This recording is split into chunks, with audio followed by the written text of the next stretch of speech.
Well, federal spending on housing is expected to decline by more than half over the next 3 years if current programs are not renewed. This, according to the Parliamentary Budget Office. And within its current spending plan, the PBO says Build Canada Homes will add only 26,000 homes in the next 5 years. In August, the PBO said Canada would need to build about 700,000 homes by 2035 to restore housing affordability. Joining us now is Jason Jacques, the interim Parliamentary Budget Officer at the Office of the Parliamentary Budget Officer. Thank you, Jason, for joining us today. That is a mouthful. And that's some concerning numbers. Will we see these programs eventually renewed, and will they be renewed at the same level? That's a good question. So on our end, we're working with the public data published by the government as part of their short-term planning, their longer-term planning. And of course, we're looking as well at information that was shared with us by the Department of Finance around Budget 2025, which shows about a 56% decline in federal spending on housing. There might be subsequent decisions made over the next 3 years, but I think as most people realize, if the public numbers are forecasting some sort of decline, there could be an offset, but you got to go with what you see right now. So I'm curious, how do you circle the square here between what seems to be an oversupply based on pricing that was, most likely outdated, and a shortage of new homes that really, where I guess the public at large really needs more affordability. How do you bring those two forces together from here? Because it seems like we do have a bit of a mismatch. Oh, sorry. Go ahead. No, just no, I was going to say yep. it's a really good question, and I think there are two things going on. And the first one, I think you hit the nail on the head in terms of the homes that, for people who are actually looking to get into their first home, the homes that they're looking to buy, the supply of those homes on the market. There isn't necessarily the supply of those homes in the market. So within various markets across the country, the people that are looking to move from renting into buying their first home, or just looking for a rental to rent something, there isn't the supply there that they would necessarily need and look for. The other thing to keep in mind is there are effectively 16 distinct regions or housing regions across the country. So while Toronto obviously has a really big weight alongside Vancouver and the other major metropolitan areas, there are 16 distinct regions. So even if there is an oversupply in the case of Toronto, not everybody's going to move to Toronto, and obviously you can't take the housing supply from Toronto and shift it out to Montreal. So, do you think at the end of the day, the federal government's going to make money on this program? Is the goal here to stay neutral, or is this basically like a subsidy just to help the average Canadian out? I think in terms of most government programming, obviously it's the public sector. So the government is not getting into it to make money. That's why we have the private sector, and that's why we have capitalism.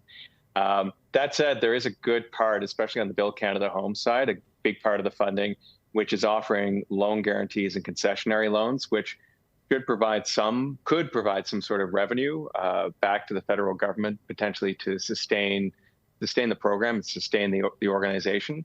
But obviously, with most government programs, one would expect that there's going to need to be some sort of ongoing federal support to keep these programs in place. And now you mentioned about getting the private sector involved. It's with everything that's unfolding within the housing market right now, there doesn't seem to be an appetite. How do you convince them that to get involved and it's worth it to them?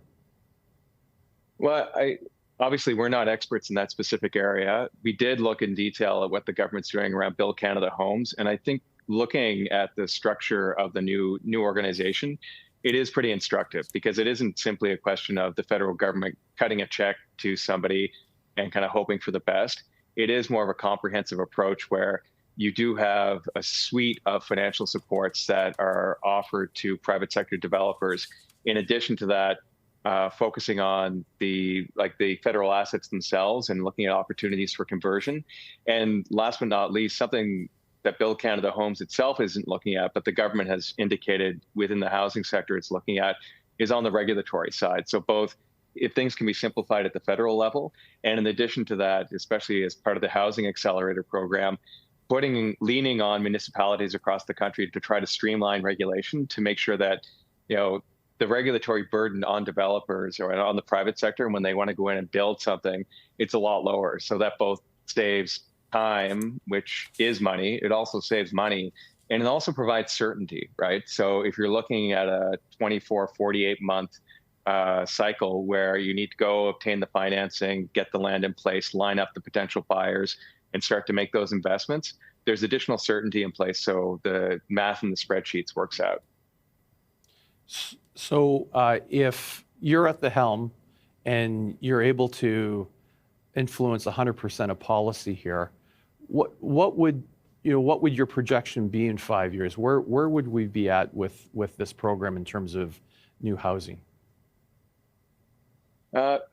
So on our end, within the Parliamentary Budget Office, we don't do policy. We only do numbers. Sure. So effectively, we're the referee. So we're the folks that are supposed to look at the numbers and look at the spreadsheets presented by the government around their policy plans and say, okay, in reality, this is what cold, impartial analysis would tell you, as opposed to the thousands of comms people who work in government are going to tell you with the glossy brochures and the nice websites. The numbers that we're looking at this point, based upon the historical track record of the government, indicate that there's probably going to be about 26,000 units created over the next 5 years in Build Canada Homes. The government has a higher number, and I think from the government side, their argument is what they're trying to do with Build Canada Homes is, I think they've used the word transformative. Certainly from our perspective, it very well might be transformative. What we look at is what's the government's track record? Similar to, I guess, what your audience is familiar with. If there's a company, publicly traded company that's out there, they have a track record, you know what the return on equity is, you know how effectively they can execute on plans. If that company comes out with a press release and says, you know what, don't pay attention to what we've done in the past, focus on the transformative element of what we're doing in the future, for which we don't necessarily have a track record, potentially it's something you might want to pay attention to. Potentially the numbers might be a lot higher than the 26,000 we've come up with at this point.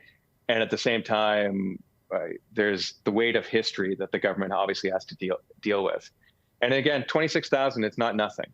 So we've, as you mentioned at the outset, we've indicated the government, there's a gap of about 65,000 homes and builds that need to happen every single year for the next 10 years to restore affordability.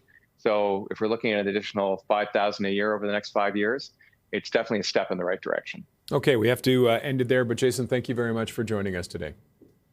Thanks for your interest. Jason Jacques is Interim Parliamentary Budget Officer at the Office of the Parliamentary Budget Officer.